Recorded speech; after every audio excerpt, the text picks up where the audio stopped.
నమస్తే. Welcome to our channel. నేను రవీంద్ర బాబు.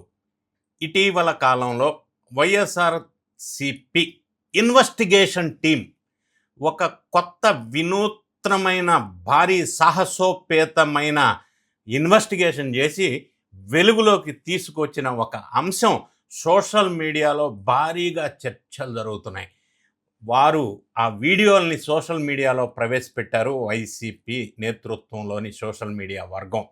Video సారాంశం ఏంటంటే, వాళ్ళు కాకినాడ తీర ప్రాంతంలో సముద్రంలోకి బోట్లో వెళ్ళారు. అది కూడా వీడియోలో కనిపిస్తుంది. మరి బోట్లో వెళ్ళి ఎంతో ధైర్య సాహసాలతోటి అక్కడ ఆ సముద్రంలో ఇసుకని ఎన్డీఏ కూటమి వాళ్ళు తవ్వేసి దోసేసుకొని అమ్ముకుంటున్నారు. ఇదొక పెద్ద కుంభకోణం, అతి పెద్ద కుంభకోణం. రాష్ట్రంలో ఇసుక దందా జరుగుతుంది. సముద్రంలో ఒడ్డున కాకినాడ దగ్గర ఇసుకని యథేచ్ఛగా తీసుకొని వెళ్ళి అమ్ముతున్నారు ఎన్డీఏ ప్రభుత్వం వారు. దీనిని వదిలే ప్రసక్తే లేదు. ఈ వీడియోస్ మొత్తాన్ని కూడా నేను ఇన్వెస్టిగేషన్ చెయ్యమని డిమాండ్ చేస్తున్నాను.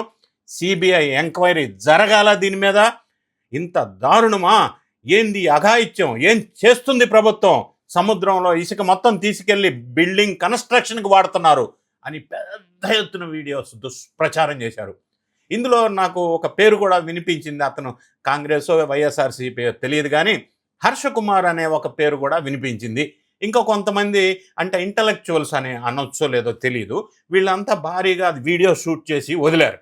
సో ఇప్పుడు ఈ వీడియోలో కాకినాడ వైఎస్ఆర్ కాంగ్రెస్ పార్టీ వాళ్ళు చేస్తున్న కాకినాడ పోర్ట్లో ఇసుకని తవ్వుకొని అమ్ముకుంటున్నారా ఎన్డీఏ కూటమి వాళ్ళు? Port dredging the science versus the politics అనే అంశాన్ని ఈ వీడియోలో విశ్లేషణ చేసే ప్రయత్నం చేద్దాం. ఆ కామెంట్స్లో నిజాల్ని నిగ్గు తేలుద్దాం. అభివృద్ధిని అడ్డుకోవటమే లక్ష్యమా, లేక అవగాహన లేని అజ్ఞానమా? కాకినాడ పోర్టులో జరుగుతున్న సాధారణ నిర్వహణ పనులను ఇసుక దోపిడీ అంటూ వైసీపీ చేస్తున్న వింత ప్రచారం వెనుక అసలు నిజం. సముద్రపు ఇసుకతో ఇళ్ళు కడతారని నమ్మబలుగుతున్నటువంటి వైసీపీ సోషల్ మీడియా సైన్యం అసలు డ్రెడ్జింగ్ అంటే ఏంటో తెలుసా? ఈ వీడియోలో మనం విశ్లేషణ చేసే ప్రయత్నం చేద్దాం. వైసీపీ ఆరోపణలో డొల్లతనం, మరి సైంటిఫిక్ రియాలిటీ ఎక్స్ప్లెయిన్ చేసే ప్రయత్నం చేస్తా. సముద్రపు ఇసుకలో సోడియం క్లోరైడ్ అధికంగా ఉంటుంది. దీనికి కన్స్ట్రక్షన్కి కనుక వాడితే ఐరన్ రాడ్లు తుప్పుపట్టి భవనాలు 5 ఏళ్లకే కూలిపోతాయి. ఏ సివిల్ ఇంజనీరు కూడా సముద్రపు ఇసుకని కన్స్ట్రక్షన్కి అనుమతించడు. మరి ఈ ఇసుకని ఎక్కడ అమ్ముకుంటారు ఇంకా? సో దీని వెనక సైన్స్ బిహైండ్ దిస్ డ్రెడ్జింగ్ ఏంటనేది ఒకసారి ఆలోచించిస్తే, there is something called sedimentation. అంటే నదులు సముద్రంలో కలిసే చోట సిల్ట్ అంటే మట్టి మరియు ఇసుక నిరంతరం పేరుకుపోతూ ఉంటుంది ఆ ఒడ్డు దగ్గర. దీన్నే సెడిమెంటేషన్ అంటారు. ఈ సెడిమెంటేషన్ అనేది నిరంతర ప్రక్రియల. మరి బాతిమెట్రీ అంటే ఏంటంటే సముద్ర గర్భం యొక్క లోతును కొలవటానికి బాతిమెట్రీ అనే పద్ధతిని ఉపయోగిస్తారు. డ్రెడ్జింగ్ చేయకపోతే ఈ లోతు తగ్గిపోయి ఓడ అడుగు భాగం నేలకి తగిలి ప్రమాదాలు జరుగుతాయి. అందుకే కంటైనర్ షిప్స్ కోసం 12 నుంచి 16 మీటర్ల లోతు నిరంతరం అక్కడ మెయింటైన్ చేయాలి. మెయింటెనెన్స్ ఆఫ్ డ్రెడ్జింగ్ ఇది అక్రమ తవ్వకం కాదు. పోర్టు నిర్వహణలో భాగమైన మెయింటెనెన్స్ డ్రెడ్జింగ్. ఇది ప్రపంచవ్యాప్తంగా ప్రతి అంతర్జాతీయ ఓడరేవులో జరిగే అతి సాధారణ ప్రక్రియ. పర్యావరణ అనుమతుల గురించి మాట్లాడుతున్నారు. సెక్షన్ 6 కింద కాకినాడ పోర్టు ఆధునీకరణకు కేంద్ర పర్యాటక శాఖ minister of environment and forest మరియు సిఆర్జెడ్ కోస్టల్ రెగ్యులేషన్ జోన్ నుంచి క్లియర్ అనుమతులు ఉన్నాయి. ఇక రెండోది సైంటిఫిక్ పాయింట్. డ్రెడ్జింగ్ వల్ల వచ్చే ఇసుకను తిరిగి సముద్రంలోనే నిర్దేశించిన చోట అంటే డంపింగ్ గ్రౌండ్ అక్కడ వేస్తారు, లేదా లోతట్టు ప్రాంతాలు పూడ్చేందుకు వాడతారు. ఇది చట్టబద్ధమైన ప్రక్రియ. గత ప్రభుత్వం వర్సెస్ ఈ ప్రభుత్వం చూసుకున్నట్టయితే గత 5 ఏళ్లలో పోర్టులు అభివృద్ధి చేయకుండా గాలికి వదిలేసి ఇప్పుడు కూటమి ప్రభుత్వం వాళ్ళు పోర్టుల్ని ఆధునీకరిస్తుంటే ఓర్వలేక చేస్తున్నటువంటి ఇది విమర్శ. రాష్ట్ర ఆదాయాన్ని పెంచేందుకు, షిప్పింగ్ వ్యాపారాన్ని మెరుగుపరిచేందుకు డ్రెడ్జింగ్ అనేది అనివార్యం. దీన్ని అడ్డుకోవటం అంటే రాష్ట్ర ఆర్థిక మూలాలను దెబ్బతీయటమే. ఇక్కడ కాకినాడలో జరుగుతుంది డ్రెడ్జింగ్. డ్రిల్లింగ్ కాదురా బాబు అని నేను చెప్తున్నా. కనీస సాంకేతిక పరిజ్ఞానం తెలియకుండా అధికారులను బెదిరిస్తూ సిబిఐకి వెళ్తానంటాం ఏంటి? పబ్లిసిటీ స్టంట్ కాకపోతే అధికారుల మనోధైర్యాన్ని దెబ్బతీసే ప్రయత్నం, కుట్ర కాదా ఇది? డ్రెడ్జింగ్ చేయకపోతే ఆ తీర ప్రాంతంలో సముద్రంలో పెద్ద ఓడలు అక్కడ రావటానికి నిలవటానికి అవకాశం లేదు. ప్రపంచ స్థాయిలో జరుగుతున్న ఇది ప్రొసీజరల్ పార్ట్. ఎవ్రీ 6 monthsకి డ్రిడ్జింగ్ ద్వారా ఆ తీర ప్రాంతంలో ఇసుకని తీసేసి పర్యావరణ అనుమతులతోటి దాన్ని ఇంకొక దగ్గర షిఫ్ట్ చేయటం వల్ల పెద్ద ఓడలు, ఇటువంటి కంటైనర్స్ తీర ప్రాంతానికి రావటానికి దీన్ని ఫెసిలిటేట్ అవకాశం కల్పించటం కోసం ఒక టెక్నికల్ మెయింటెనెన్స్ అనేది డ్రెడ్జింగ్ సముద్ర తీర ప్రాంతంలో నిరంతరం జరిగే ప్రక్రియ. ఇది ఎవరు గైడెన్స్ ఇచ్చారో, ఎవరు సలహా ఇచ్చారో, ఎవరు స్క్రిప్ట్ ఇచ్చారో తెలియదు. కానీ వైఎస్ఆర్ కాంగ్రెస్ పార్టీకి సంబంధించిన సోషల్ మీడియాకి కాకినాడ పోర్టులో సముద్రంలో ఇసుక తోలుకొని కన్స్ట్రక్షన్కి అమ్మేస్తున్నారంటే నాకు బాధ అనిపించింది. అంటే ఆ పెద్ద మనుషులకి డ్రెడ్జింగ్కి డ్రిల్లింగ్కి తేడా తెలియదా?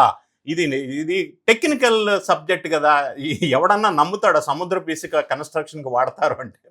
అట్లా డెవలప్ చేయకపోతే ఓడ రేవులు డెవలప్ కావు, సముద్ర తీర ప్రాంతం డెవలప్ కావు, పెద్ద పెద్ద కంటైనర్స్ అక్కడికి వచ్చి నిలబడటానికి అవకాశం ఉండదు.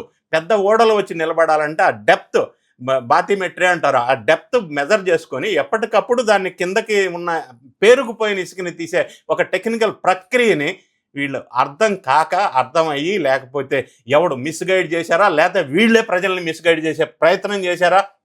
వైఎస్ఆర్ కాంగ్రెస్ పార్టీ టేకప్ చేసినటువంటి ఈ దుష్ప్రచారం మళ్ళీ యథావిధిగా మిస్ఫైర్ అయింది. యథావిధిగా అని ఎందుకన్నానంటే, గతంలో వీళ్ళు ఏది టేకప్ చేస్తే అది మిస్ఫైర్ అవుతూనే ఉంది.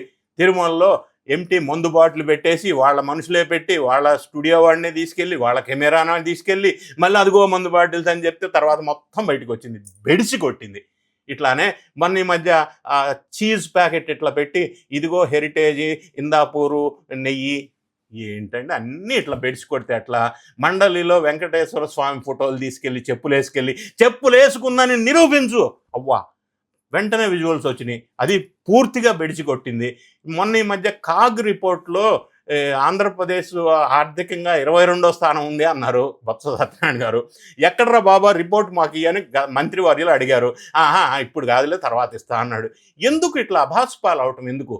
అంటే సబ్జెక్టు తెలిసిన సీనియర్ నాయకులు కూడా ఏ అంశాన్ని పట్టుకున్నా అభాసుపాలు అయ్యే విధంగా, అంటే వాస్తవం లేని సబ్జెక్ట్ని ఎందుకు నెత్తినేసుకుంటున్నారు? ఎందుకు ప్రజల్ని నమ్మించే ప్రయత్నం చేస్తున్నారు? దానివల్ల పార్టీకి కానీ, ఆ శ్రేణులకు కానీ, రాష్ట్రానికి కానీ ఏమైనా ఉపయోగం ఉందా? బాలరాజు ఒకసారి ఆలోచన చేసుకోవాల్సిన అవసరం ఉంది ఆ పార్టీ శ్రేణులు. దీనివల్ల పార్టీకి నష్టం, ప్రజలకి నష్టం, రాష్ట్రానికి నష్టం, ఆ మాట్లాడిన వ్యక్తులకి నష్టం. ఈ సోషల్ మీడియా ఉంది కదా అని ఏది పడితే అది తీసేసి ప్రజల్లోకి నెట్టేసి అబద్ధాన్ని నిజంగా పోర్ట్రేట్ చేసే ప్రయత్నం అనేది, అన్ని అంశాలు నేను కొన్ని ఎగ్జాంపుల్స్ చెప్పాను because of the time constraint. ఈ అన్ని అంశాలను మనం ఓవరాల్గా చూసినట్టయితే వైఎస్ఆర్సీపీ చేస్తున్న దుష్ప్రచారాల్లో మళ్ళీ ఇదొక ఆణిముత్యంగా మనం చెప్పవచ్చు. ఈ శ్రేణులు ఈ వీడియోని వాళ్ళు చూసి అర్థం చేసుకొని డ్రెడ్జింగ్ అనే ప్రక్రియ టెక్నికల్ ప్రక్రియ అని వాళ్ళకి అర్థమైతే అంటే నాకు ఒక తృప్తి. అందరికీ అర్థమవుతుందని నేను ఆశిస్తున్నా. ఈ వీడియో నచ్చినట్టయితే లైక్ బటన్ నొక్కండి, మీ ఫ్రెండ్స్కి షేర్ చేయండి.